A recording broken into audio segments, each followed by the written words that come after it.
Assalamualaikum warahmatullahi wabarakatuh. Baik, kami akan mempresentasikan hasil diskusi kami mengenai analisis kebijakan publik RPJMD Kota Tanjung Pinang dengan permasalahan kelestarian budaya. Mata kuliah ini dengan dosen pengampu yaitu Dr. Dian Prima Sapitri, SAP MAP. Kami dengan kelompok 4 yang beranggotakan 4 orang. Saya Jauzari Helmi, saya Muhammad Sindrawan Saputra, saya Kevin Manuel Mandurong, saya Bagas Saputra. Baik, langsung saja kami akan mempresentasikan hasil diskusi kami. Baik, langsung saja saya akan mempresentasikan hasil analisis kebijakan publik dengan permasalahan kelestarian budaya dari RPJMD Kota Tanjung Pinang. Nah, kami dari kelompok 4 beranggotakan 4 orang.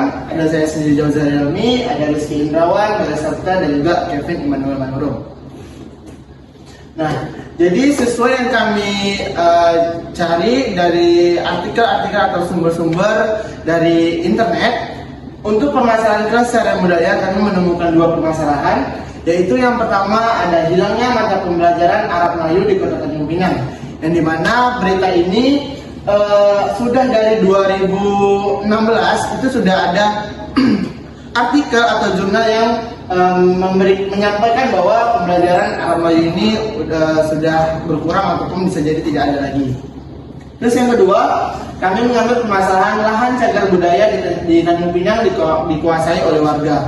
Jadi berita ini kami dapatkan dari web ataupun artikel yang ada di internet, bahwasannya ada berita bahwasannya ada warga yang mengambil lahan cagar budaya tersebut sehingga nilai budaya dari tempat tersebut jadi berkurang. Jadi tadi sudah dijelaskan masalahnya, di sini saya akan menjelaskan akar masalahnya. Akar masalah itu pertama ada di Arab Melayu, yang pertama itu ada kurangnya guru yang mengajar pendidikan Arab Melayu. Yang kedua itu ada kurangnya kebijakan pendidikan yang mendukung untuk pembelajaran bahasa dan sastra Melayu. Nah, untuk yang kedua itu ada dari akar permasalahan tentang permasalahan cagar budaya Melayu, yaitu akar masalah itu digunakan pertama kali itu untuk kepentingan pembangunan. Selanjutnya di sini kami mengambil solusi dari mata pelajaran Arab Melayu itu. Yang pertama, penguatan kurikulum pendidikan yang menekankan pada pembelajaran budaya dan bahasa. Lalu solusi untuk cagar budaya Melayu itu mengadakan forum dialog antara pemerintah, masyarakat, dan pengusaha. Yang kedua itu ada membuat rencana zonasi yang jelas terhadap cagar budaya Melayu.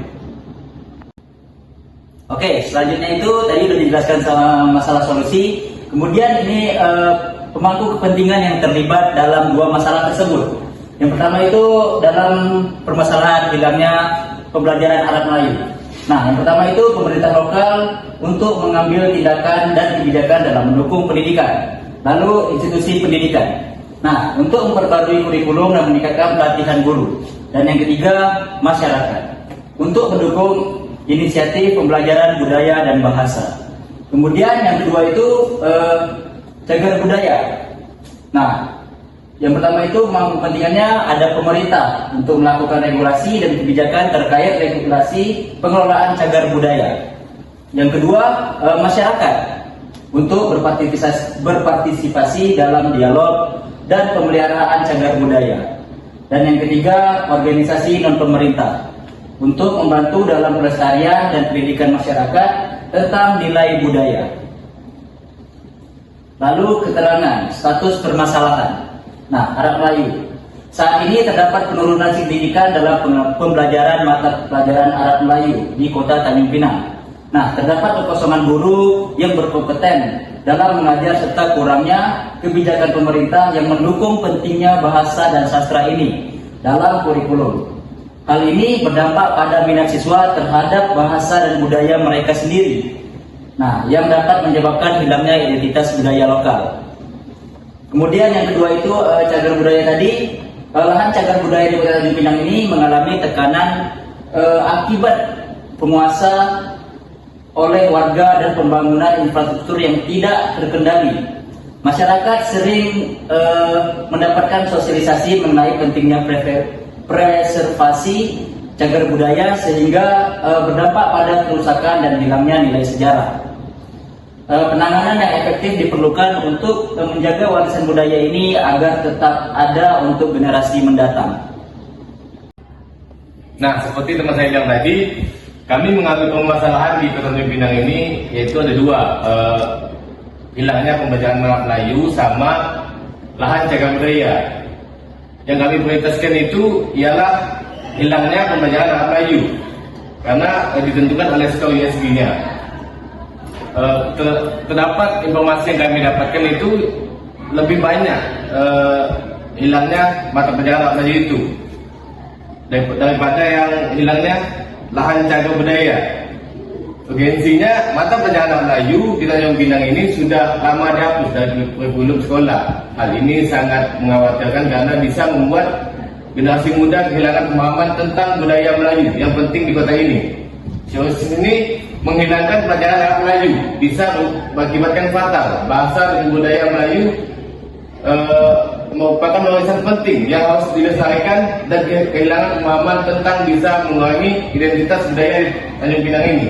Sebabnya ini dia sekarang generasi muda khususnya Gen Z semakin kehilangan pengetahuan tentang orang Melayu jika tidak ada upaya untuk mengembalikan pelajaran ini ke kurikulum sekolah. Masalah ini akan semakin besar dan berdampak pada identitas budaya generasi selanjutnya. Kenapa Melayu ini kami kasih skor 8? Karena sesuai dengan artikel yang kami dapat ataupun informasi yang kami dapat, skor 8 ini dari 1 sampai 15. Lanjut. Nah, ini sumber yang kami dapatkan. Satu itu yang orang Melayu mengingatkan, masih ingatkah dengan mata pelajaran anak Melayu yang ditulis oleh Isep Ilhami mahasiswa Sisipon. Yang kedua itu tulisan anak Melayu bakal masuk kurikulum merdeka di Kabupaten Karimun yang tulis oleh MB Ashab. Yang ketiga, pelajaran Tanjung Pinang tak paham hak Melayu. Laukah ini tanda hilangnya identitas budaya Melayu yang tulis oleh administrator. Yang keempat itu ruang pelestarian anak Melayu diresmikan oleh Dedi Rahman yang menuliskannya, Kemikbud. Ada juga satu artikel ataupun informasi dari cagar Melayu. Minusnya lahan cagar budaya makam Panglima Hitam dan Daeng Marewah dikuasai penguasa, ditulis oleh Nicholas Panama. Baik, itulah tadi hasil presentasi kami dari kelompok 4 mengenai RPJMD Kota Tanjung Pinang dengan permasalahan kelestarian budaya. Semoga apa yang kami sampaikan dapat dipahami oleh Ibu dan juga teman-teman sekalian. Jika ada salah dan silakan mohon maaf. Saya tutup. Wabillahi taufiq wal hidayah. Wassalamualaikum warahmatullahi wabarakatuh.